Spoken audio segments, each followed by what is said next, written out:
professors, members of Leiden University community. It's a great honor, and I am very humbled to have been selected for the Clever chair.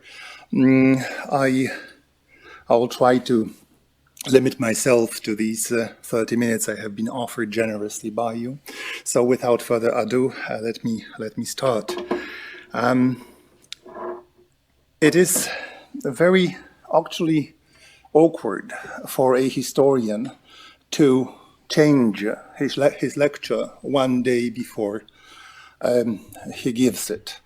In my case, I had to change a bit the introduction due to things which happened yesterday in Poland. Unfortunately, historians of the Holocaust have to react swiftly, as we see from day to day, to more and more sometimes absurd demonstrations of nationalism, of historical mythology, about which I will talk today.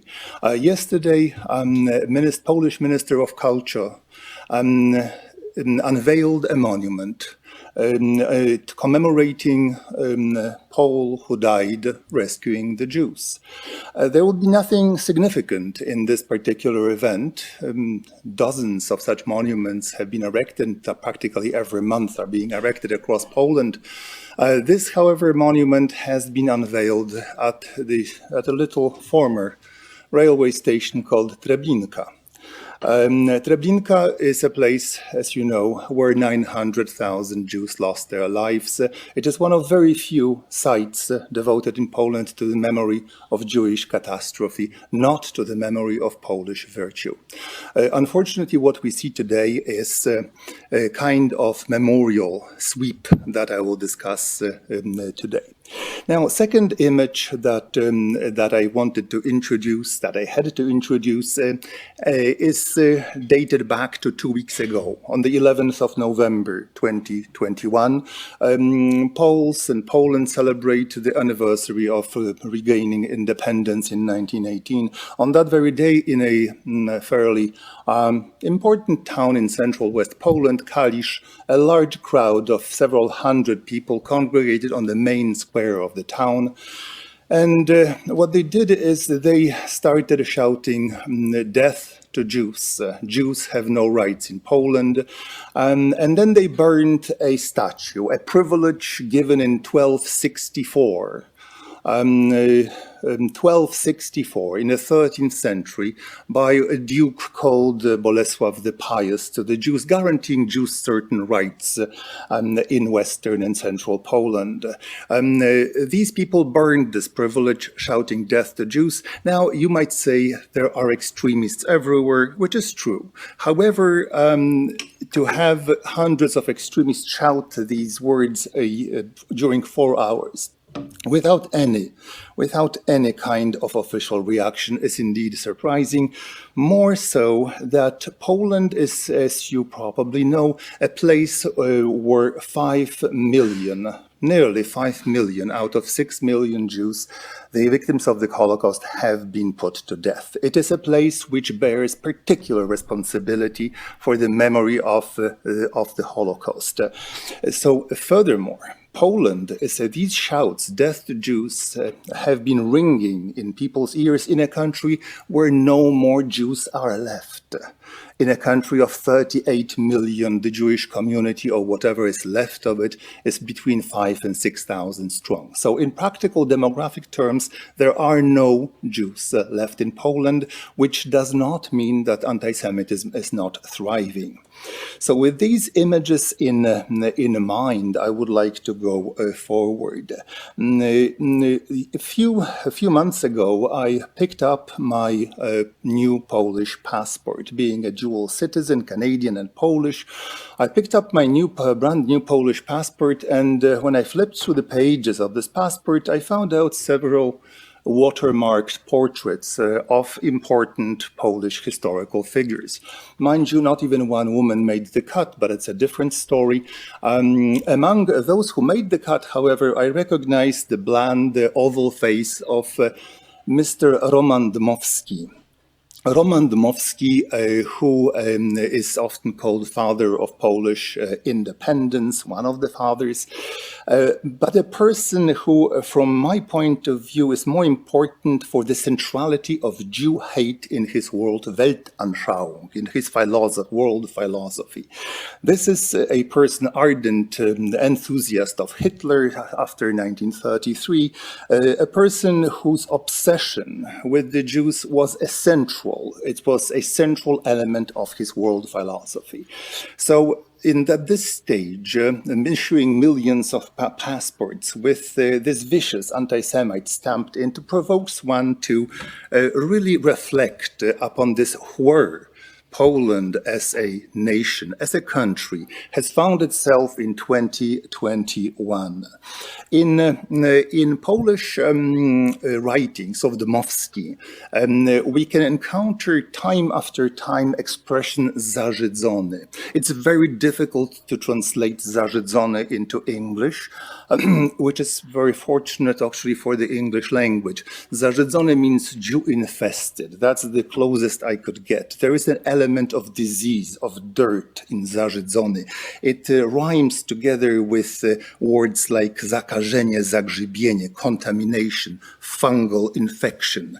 These are the words that this father of Polish independence was very fond of using. So we have here a politician whose ideology, and this is the central point of my today's message, whose ideology shaped to an extent anti-Semitism in Poland, vicious kind of anti-Semitism, which has been kept in check for some time, but which today emerges in its awful image. Now, why Dmowski, you can ask a little known outside of Poland politician, why should I preoccupy you in Holland, in the Netherlands, I'm sorry, with him? Well, the thing is that Dmowski and his message, once again, played out in this unfortunate piece of land where 5 million Jews found their death on the Polish territory between 1939 and 1945. Furthermore, as Professor Engelking mentioned, during the certain phase, late phase of the Holocaust, Polish society had an important say in who died and who lived among the Jewish refugees. So in order to perhaps stress this importance of Dmowski, let me cite his follower to see what Dmowski's message, the vicious nationalism laced heavily with anti-Semitism, meant. Let me quote to you one Józef Górski, a wealthy landowner from northeastern Poland. So I quote from his unpublished memoir. As for me, I looked at the extermination of the Jews from two different points of view, between which there was an abysmal antinomy, as a Christian and as a Pole. As a Christian, I could only feel compassion for my fellow human beings. Sometimes I thought about these unfortunate people, what they felt when they were marched into gas chambers. As a Pole, I looked at these events differently. Being a follower of Dmowski's ideology, I perceived the Jews as an internal enemy, always hostile to the country of the diaspora. Therefore, I could only feel satisfied that we were getting rid of this occupier not with our own hands, but with the hands of our external enemy.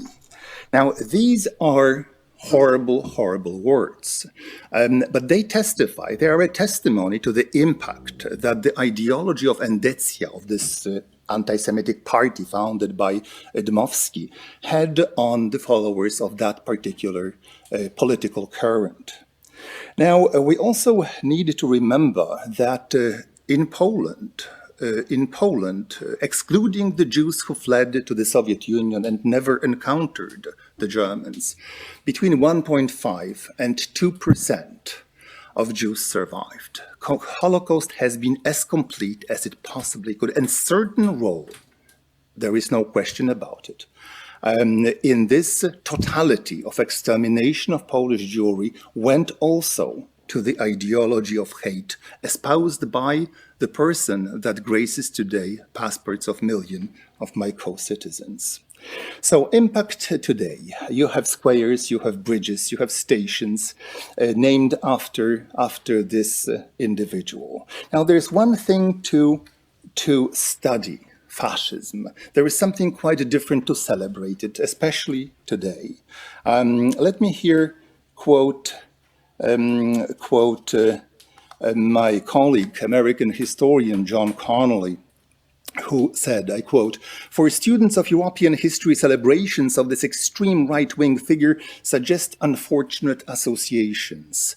It is as if authorities in France commemorated Charles Maurras, or those in Italy put up a statue of Mussolini, or the government in Berlin had decided to place plaques at Berlin's Hauptbahnhof honoring Adolf Hitler and Joseph Goebbels," end quote. Indeed, we do have here a problem.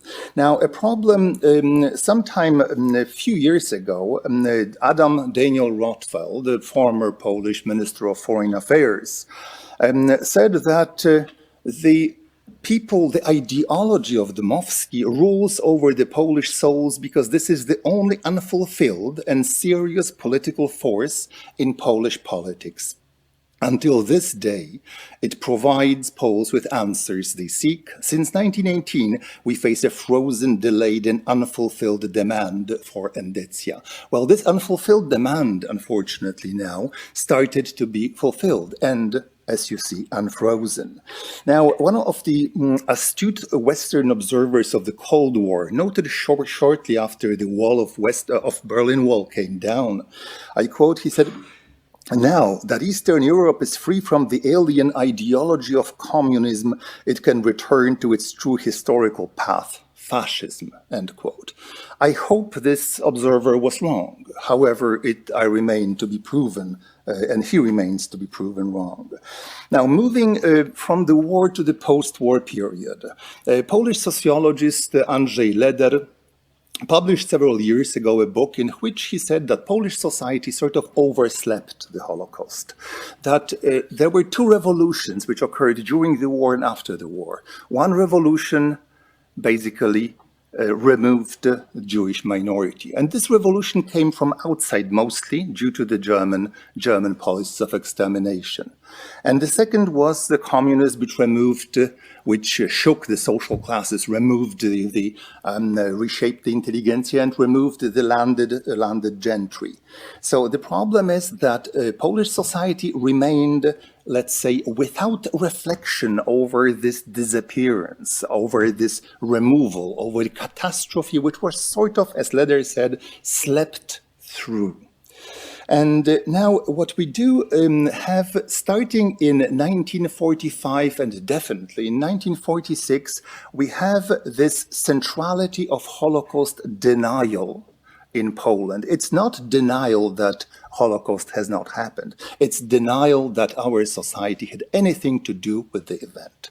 And this denial, which began as soon as the war has ended, thrives today after 70 and more, after nearly 80 years, without practically any change. And this is something for a sociologist rather than a historian to ponder. So as some of you know, in 1946, in July, a mob of citizens of Kielce, enraged with the gossip, with the rumors of ritual murder committed allegedly by the Jews, murdered 40 few survivors of the Holocaust. Polish intelligentsia was in shock. People were in shock, trying to explain how was it possible. And this is actually when you have the beginnings of something called, what I call, a term that I would like to make popular, righteous defense. A righteous defense is a ploy, is a sort of a logical gimmick, which wants to present the people who rescued the Jews as the default position of the Polish society, which simply, as we historians know, was not True. So the righteous defense, which started immediately among most enlightened members of Polish intelligentsia working, writing in Tygodnik Powszechny, for instance, they said that the Kielce pogrom was an aberration, that Poles traditionally were sympathetic, were tolerant, they were rescuing the Jews. Now, this kind of righteous defense, which started to acquire its shape and form after 1946, had two simple goals. One, it marginalized the event, such as pogrom in Kielce. It was just, aberration, we were being told. And second, today, quite important, it shifted the focus away from the Jews and placed spotlight on righteous Poles. So this way, we have something that historians of the Holocaust call today de-Judaization of the Holocaust, the removal of unwanted, let's say, elements or actors of that tragedy, and instead shifting focus on our people who did good things, and by extension, all of us did good things. The idea that the Polish rescuers of the Jews were most afraid not of the Germans, who had no idea who was hiding, but of their neighbors. This idea is a taboo, or today largely a taboo in official, let's say, circles. Now, during the Stalinist time, you indeed have a freeze of debates, but already in early 1960s, there are volumes and treatises coming up explaining that Poles massively saved the Jews. Let me quote here one of the most intelligent, open-minded, liberal Catholic intellectuals, Turowicz, who wrote in 1964, it proves, a book published by Bartoszewski 1 year before, it proves once again that the number of Poles collaborating with the Germans has been, when compared to similar situations in the Western countries, negligible. The greatest value of the book relates to what it tells us about the Polish nation, about the people among whom we live, whom we constantly encounter in the streets of our cities, in tramways, cafes, offices. Despite the well-known traits and vices, we are a wonderful nation, which in extraordinary situations is capable of nearly superhuman deeds, end quote, wrote Turowicz in his article. Now, before too long, we arrive at 1968, the vicious anti-Semitic campaign organized by the, let's say, fascist elements in the Communist Party, perhaps the only communist campaign which really enjoyed certain popular echo, popular following, attack against Zionists, and of course in Poland the word Zionist does not mean follower of the ideology of Herzl, it means a Jew simply. So here you have an explosion of righteous defense in 1968 with people claiming from the left to the right, in one chorus of raised voices, that we were always righteous. Let me quote a special communo-fascist hardliner, Richard Gontarz, who wrote in 1968, I quote, "We show that there were millions of righteous. We show that it was a period when our nation fought for its survival and that our help for the Jews was a part of that struggle. While rescuing the Jews, we had to contend not only with the terror of the occupant, but also with this incredible passivity of the Jewish masses. We also faced hostile actions of various Jewish groups, such as Jewish police, Jewish councils, and if we wanted to help, we had to contend with those centers of Jewish collaboration." Now, this incredible, let's say, cohesion of voices is something really startling. In 1968, you can hear the voices of a communist, of this nationalistic hue, coming together with the voices of Polish patriotic expatriates living in London. They are speaking with one voice because they are defending the good name of the nation against the potential or real threats. And this feature, this coming together, as it happened in 1946, in 1968. It happens exactly the same when in 2021, if you look at the parliamentary votes on so-called dignity file in Poland. Of course, everything came to the fore in the year 2000 after the publication of Jan Tomasz Gross's book Neighbors, which proved or showed the polls that there was a problem indeed, that not everybody was saving the Jews, that some people were actually burning them inside a barn. And once again, they institutionalized now reaction to this book. The righteous defense acquired a new face, starting back then and increasingly so now under the authoritarian regime. This, let's say, largely a form of a obsession, Polish obsession, became a full-blown paranoia. Today in Poland, we have institutes formed and richly funded by the government whose main preoccupation is to enforce the official, let's say, party line in terms of historical narrative and relentlessly pushing the righteous defense. My time is slowly coming to an end, but before I do conclude, I would like to read to you a short excerpt from a letter which I found after the passing of my father, who was a Holocaust survivor. Looking through his papers, I found a copy of his letter, which he sent in 1973, half a century ago, to a well-known Polish author, Kazimierz Koźniewski. My father must have been very upset with what he had read. And in 1973, he wrote to Koźniewski, and I read my translation of this part of the letter. Before the war, our society was filled with intolerance and antisemitism, which flowed from pages of the press, preached from the pulpits of the churches, and eagerly sucked up by the younger generation like mother's milk. There were very few people in the pre-war Polish society who consciously opposed this intolerance and its most glaring representation, antisemitism. War and occupation were a horrible shock therapy for the whole nation, but even they were unable to make people shake off the accumulated resentments, to leave behind the old mental patterns, and to cure the indifference of bad conscience. Nowadays, nearly everyone, you included, celebrate national remembrance. Polish society was united and firm against the Germans. Germans were a common enemy. People supported and warned each other. The signs of collaboration, even a moral one, were being eliminated. There was, however, no universal condemnation of the German treatment of the Jews. There was no common attitude of the Polish public opinion towards the Jewish tragedy. Entire social strata enriched themselves on the wealth of Jews driven into the ghettos and later murdered. When this source of income dried up, they started blackmailing and delivering into the hands of the Germans the remaining few who were hiding on the Aryan side.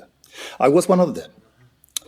There was no atmosphere conducive to helping Jews.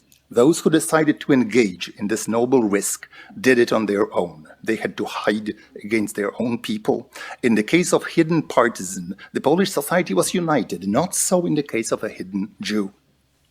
You surely remember these so popular and so horrible words. After all, we should build a golden monument to Hitler. He does our dirty work for us. Many of those who knocked in fear, and you may not know how we felt being hunted down like wild animals, found the door slammed in our faces. We were met with mockery, insults. People set dogs on us. There was this characteristic sign, an evil glitter in one's eyes, which for me was a warning. Run, this man will betray you. The conspiracy of silence concerns practically everything considered shameful in the eyes of the nation. The hyenas did not die. They have not fled. They live peacefully among us, respected citizens, not unlike their more bloodthirsty equivalents in Germany. Now, so this is the end quote. Now, the thing is that the real drama is that I could send this letter, signing it with my own name, to a newspaper in Poland, and it would ideally reflect the situation today.